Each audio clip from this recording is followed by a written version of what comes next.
So as we continue looking in Matthew, and we are on chapter 6 and the first few verses in there, and we've been looking at the Sermon on the Mount, kind of going through it, and like I said before, probably maybe it's best if I probably don't say anything and just read it, as they did in Ezra and Nehemiah's time when they just read the Word. But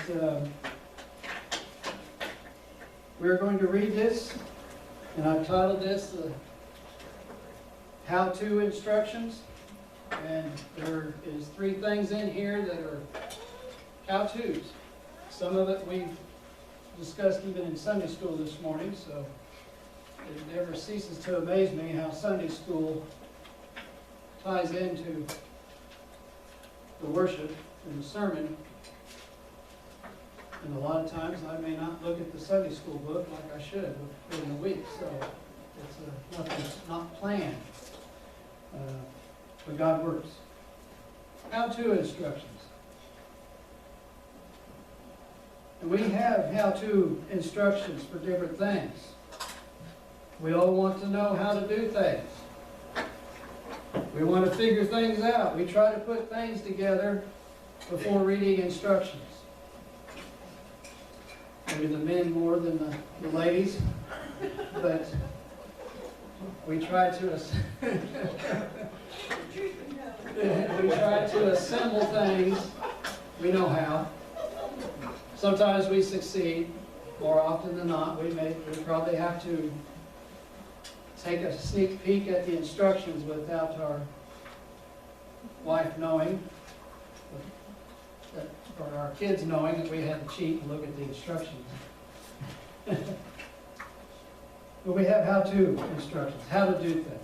And again, as I said, we have this in the Bible, and it is full of them. From Genesis on through, we can receive how-to instructions on how to live our life. And then Jesus takes the time with this Sermon on the Mount to give us many instructions, guides. And yes, sometimes it frustrates us. It's just like putting something together. When we try to do it on our own, we get frustrated.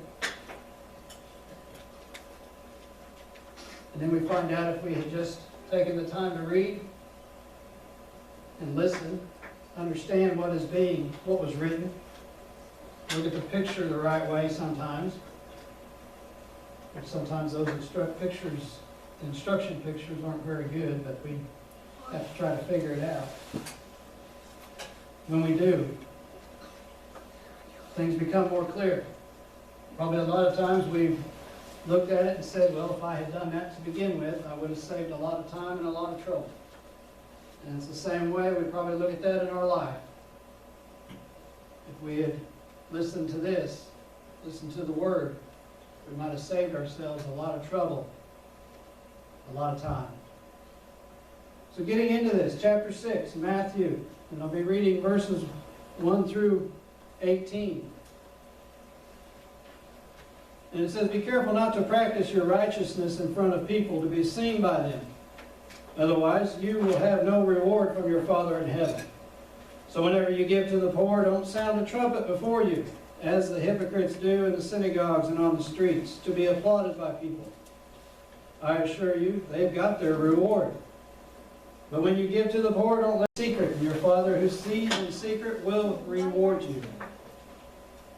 And whenever you pray, you must not be like the hypocrites, because they love to pray standing in the synagogues and on the street corners to be seen by people. I assure you, they've got their reward.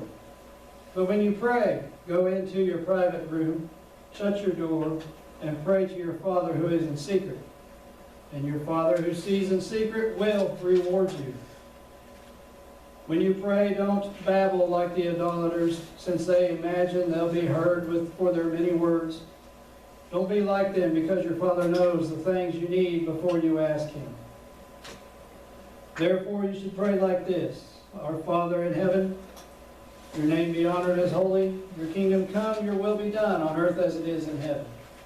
Give us today our daily bread, and forgive us our debts as we also have forgiven our debtors. Do not bring us into temptation, but deliver us from the evil one. For yours is the kingdom and the power and the glory forever. Amen. For if you forgive people their wrongdoing, your heavenly Father will forgive you as well. But if you don't forgive people, your Father will not forgive your wrongdoing. Whenever you fast, don't be sad-faced like the hypocrites, for they make their faces unattractive, so their fasting is obvious to people. I assure you, they've got their reward. But when you fast, put oil on your head and wash your face, so that you don't show your fasting to people, but to your Father who is in secret. And your Father who sees in secret will reward you. So we see 3 how-to instructions in here.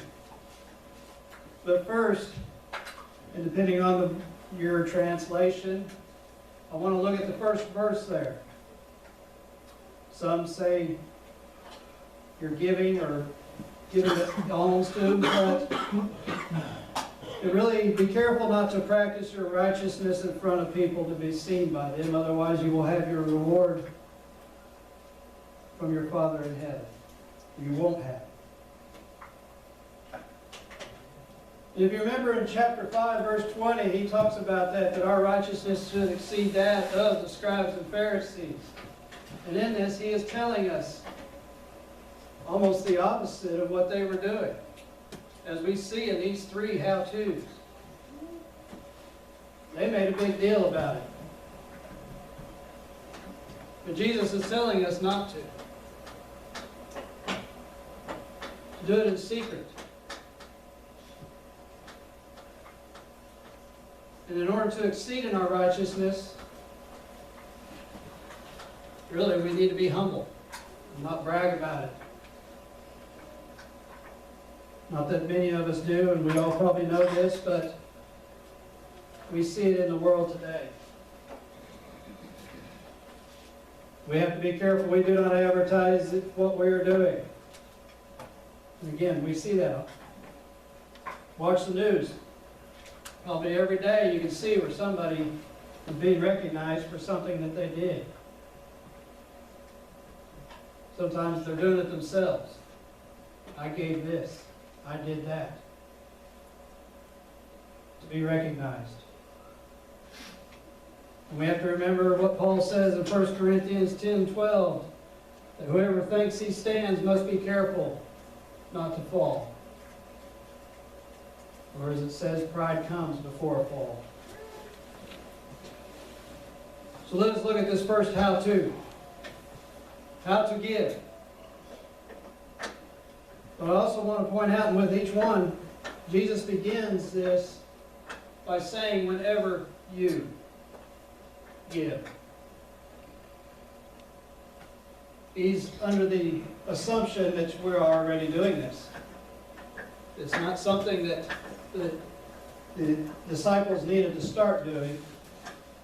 It's not something that the people needed to start doing. He is talking to them as if, well, I know you're already doing this. And in that time, that was one of these 3 things we're looking at were one of the biggest things that even the Pharisees and the leaders in the church practiced. 3 of the important things. But again, they took it to an extreme. But again, Jesus is assuming we're already doing this. We're helping. We're giving. Which giving is a duty, and one that we should abound in. Do it often. And giving has a great reward. And there's 4 things I want to briefly say that are rewards for giving. The first one is plenty. Proverbs 19:17, and I've said this one before, it says, kindness to the poor is a loan to the Lord, and he will give reward to the lender. He will bless you. May not be in the way you think, but he will bless you. And you will have a reward. And you will have plenty. You will be provided for. That also goes to the second one, which is security. And in Psalm 37:25, he says, I have been young, and now I am old. Yet I have not seen the righteous abandoned or his children begging for bread. We will have security. God will provide for our needs. Again, our needs. We'll have relief. Another reward. In Psalm 41:1, he says, "Happy is the one who cares for the poor. The Lord will save him in the day of adversity." That doesn't mean he'll keep you from adversity, necessarily. And there are probably times where he has, but you may go through adversity. You may go through trouble, difficulty. And he will get you through that. He will remember what you did when you gave. And he will help you get through that problem. It could be as simple as a work issue. And you find that God got you through that.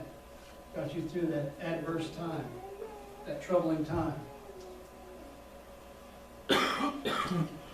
And then the fourth reward is honor or a good name.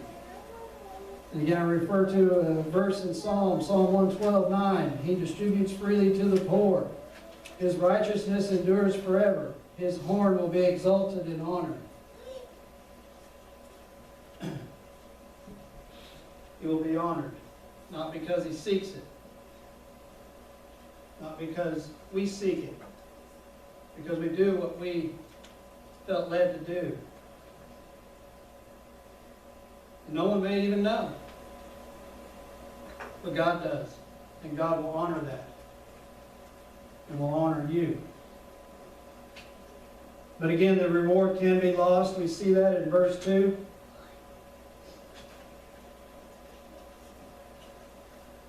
He talks about the hypocrites, how they do it in the synagogues and on the streets to be applauded by people. And again, they received their reward. They wanted to be honored and noticed. That's what they got, and that is all they received. I mentioned again how we see it in the news, people giving. I see this. Of course, first thing probably popped in my head anyway is Hollywood and these stars and stuff, and they brag about giving to all these, and that's good. We know they've got the money. But a lot of times they're saying it themselves. I gave this. I did this. We can even probably say it even as far as the president, which again I support, but he gives his salary, yearly salary to something. And of course, they make a big deal about what it is, and I mean, that's great. But I don't need to know that. I don't really know. That's good. That's between him and God. What you do is between you and God. You don't need to be advertising it. Because you will receive your reward. Right then. You want to be recognized. Well, you're recognized. We'll move on. We should give in secret and consider what is best for the kingdom of God. We have a couple of verses there, Proverbs 3:27 and 28, and then James 1:27. And I'll let you later go back and look those up, study those. But we are to give when you feel led to give. Whether that is here or whether that is to the person on the street corner, which we used to live over by Tulsa. And it wasn't every major intersection. You'd see at least one person. Sometimes you see working opposite corners there of the intersection, panhandling. Now, I mean, some of them, I know it was reported at one time, some of them probably did better than some of our yearly salaries. But again, we aren't to consider that. If you feel the Lord is saying, give that person $5, give that person $20, give that person a meal. Do it. Don't ignore that. And I've been guilty of it. Sometimes you're a little scared in some of them places to roll down the window and hand out $5 or $10. I know they do it at gas stations. Cindy had one come up to her, and they'd watched. And they knew she went in and bought something for our son to eat. And they're like, well, you bought your son that. Well, yeah, well, she didn't have cash. I mean, she was honest. She used her card. Probably the safest way anymore, but they watch you. You have to be careful. But if you are led to give it freely. No strings attached, and that's probably another thing. We sometimes attach things to it. I'll do this if you'll do that. I'll give you this if you'll give me that. Or if you'll do this. We attach strings to things. So give in secret. Don't let the right hand know what the left hand is doing. And what that simply means is what I've been talking about. Don't make a big deal about it. But be obedient to the Lord. And then the next one, how to pray. The next how-to. And this is in the middle because it ties all of them together. The how to give, how to pray, how to fast.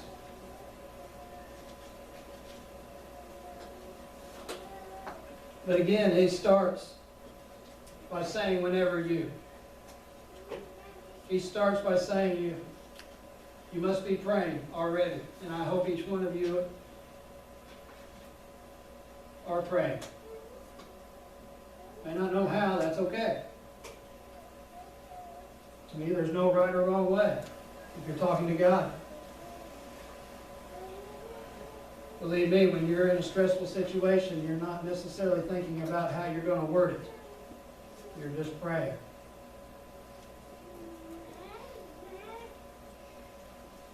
But again, do it. And again, he talks about what the reward is, those that make a big deal about it. They receive their reward. And then he tells us two great faults. And he gives us examples. He talks about praying in vainglory or praying with pride. Like to be seen by others. These men that Jesus is referring to, they would be out in the street. And a lot of times they would have to pray 3-4 times a day. And they made it a point to be somewhere where they could be seen when it was time to pray. Or they would go out and be on the major intersection in Jerusalem to be seen as they were praying. And they would stand to be seen and be heard. And again, they received their reward. We have to come humbly.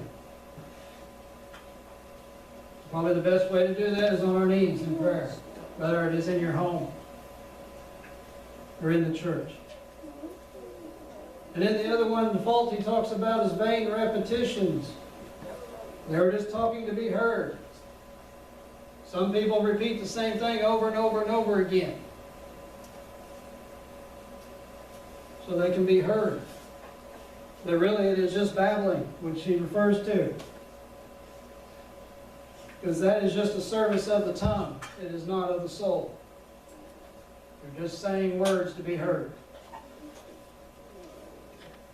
Sometimes the best thing is to pray for what you feel led to pray for, and then that's it.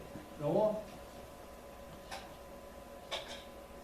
And sometimes we have to just sit there and be quiet and listen. And then he gives us the prayer, the Lord's Prayer. Probably many of us have said it many times. May have it memorized. And that's good. But we see in there many things, and we can use this also as a guide. Because we see there are several petitions that is presented. God's name is hallowed. It is holy. There are many names for God. Many Hebrew names for what he did. Each one would represent what God would do. Whether it was healing, providing,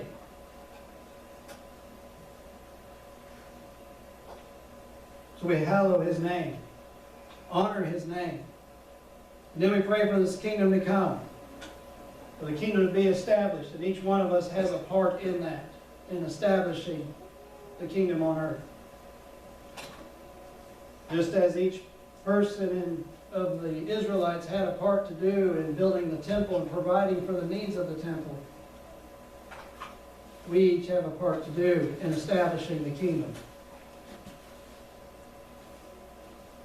And then the third petition, God's will be done on earth as it is in heaven.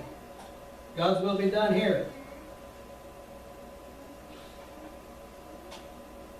And then the fourth one, provide for our basic needs, our daily needs. And if you note in there, He says, give us today our daily bread. Not give us tomorrow's bread, not give us next week's bread. Give us our daily bread. And the Israelites knew something about that because they were provided for in the wilderness for just each day with the manna and the quail. And you know what happened when they tried to keep extra? Not to ruin your lunch, but it got maggots in it. And it smelled. Now, it doesn't mean we have things coming up that we want to pray about. That is, but we want God to provide for us for today. And as we get into even more of the Sermon on the Mount, as we get into worrying and stuff, provide for today. Don't worry about tomorrow. Today has enough to worry about. Hopefully you don't have anything to worry about today except for family and resting, but I understand where we live, and there's many things, there's those four-legged creatures that we tend to worry about. So, but pray to God to provide for our daily needs. And then forgiveness. Forgive us our debts as we forgive our debtors. Forgive each other. And then to deliver us from temptation and evil. Lead us not into temptation, but deliver us from evil. Satan's going to try to do things. We see, and I do believe, where Satan is attacking even people in this church. We share prayer requests because he's scared.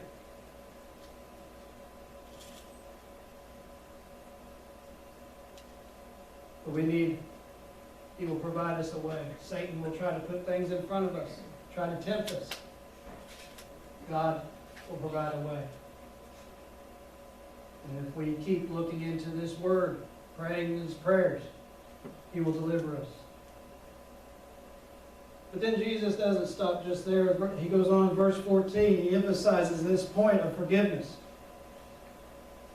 To seek forgiveness as we forgive others. If you've ever read earlier in the Sermon on the Mount, he talked about when you were angry about with somebody, and you were bringing a gift or coming here to worship, and you remembered you were angry with somebody. Go reconcile with that person. And then come back and bring your gift. Don't be angry. In order to receive forgiveness, we have to forgive. Christ said that.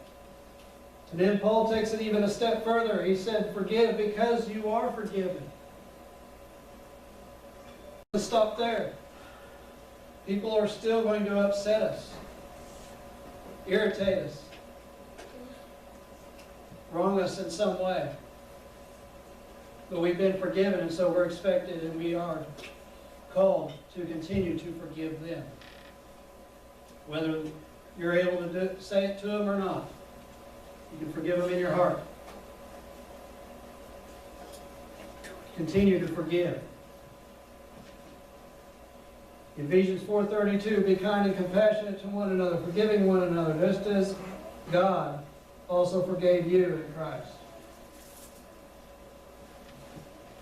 But above all, pray for the right things.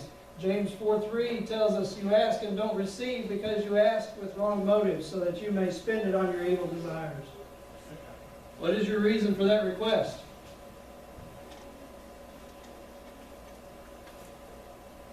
Is it something you need? Is it a daily need? Or is it something you want?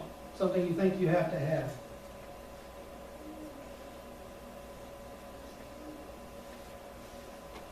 So the Lord's Prayer can be used, but it also can be a guide on how to pray. And then the last one, the last how-to here, real quickly, is how to fast. I'll try to go through it fast. No, that's not what it means.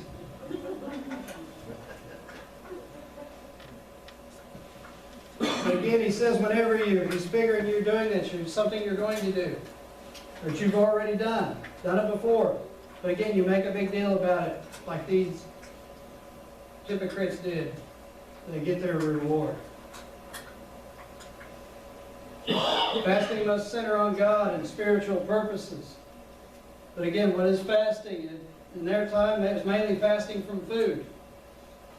Whether it is a meal a day or a whole day or 3 days.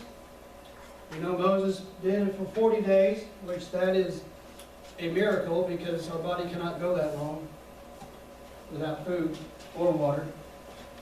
Jesus did it when he was in the wilderness for 40 days without food and water. And you may be called to do that, to draw closer to God, and that is the whole point of it, to draw you closer to God. And when we fast, we should feast on the Word, feast on prayer. Prayer and fasting usually goes together. But again, it doesn't have to be from food, especially in this day and age. It could be from TV, it could be from the computer. I've talked about this before, it could be from social media. There may be things in your life that you need to fast from. And you'll find out by fasting from those, God removes those from your life. Whether that's an addiction or a habit. Sometimes fasting for a period of time and you find out you don't need it anymore. God shows that you don't need it. You thought you did, but you don't. But what do you do during that time? And then he gives cautions in here. Talks about how these people act. He says, don't be sad-faced. Don't let people know that you're doing this. Some people may try to get sympathy. Oh, I haven't had breakfast or lunch this whole week. Don't let them know that. Talks about putting oil on your head, washing your face, staying clean. Again, don't let them know. Nobody needs to know. It's between you and God. Except for your loved ones. Sometimes you need to let your husband or your wife know, hey, I'm going to be doing this. Sometimes you may want them to do it with you. They feel led to do it with you, do it together. And as we come upon this Lent season, and with at the end of this month, Wednesday, Ash Wednesday, the beginning of Lent season, a lot of churches, a lot of places do the 40 days where they pray and they fast from something, whether it is food or whatever it may be. And I encourage you to seek the Lord if He would have you do something like that, to draw you closer to Him, which leads up to the resurrection of Christ, the 40 days. And we'd ordered some prayer journals back there. They're back there in the fellowship foyer to help you, to give you something, a guide, if you will. And I encourage you to do that. You won't believe what it'll do to you. But that is the how-tos. And to put it in a little different perspective, I want to look at Luke 18. We'll close with this. Luke 18, 9 through 14, and it's the parable of the Pharisee and the tax collector, and we are going to see these 3 how-tos used here and talked about. So in Luke 18, 9 through 14, he says, he also told this parable to some who trusted in themselves that they were righteous and looked down on everyone else. Two men went up to the temple complex to pray, one a Pharisee, the other a tax collector. The Pharisee took his stand and was praying like this: God, I thank you that I am not like other people, greedy, unrighteous, adulterers, or even like this tax collector. I fast twice a week. I give a tenth of everything I get. But the tax collector, standing far off, would not even raise his eyes to heaven, but kept striking his chest, saying, God, turn your wrath from me, a sinner. I tell you, this one went down to his house justified rather than the other.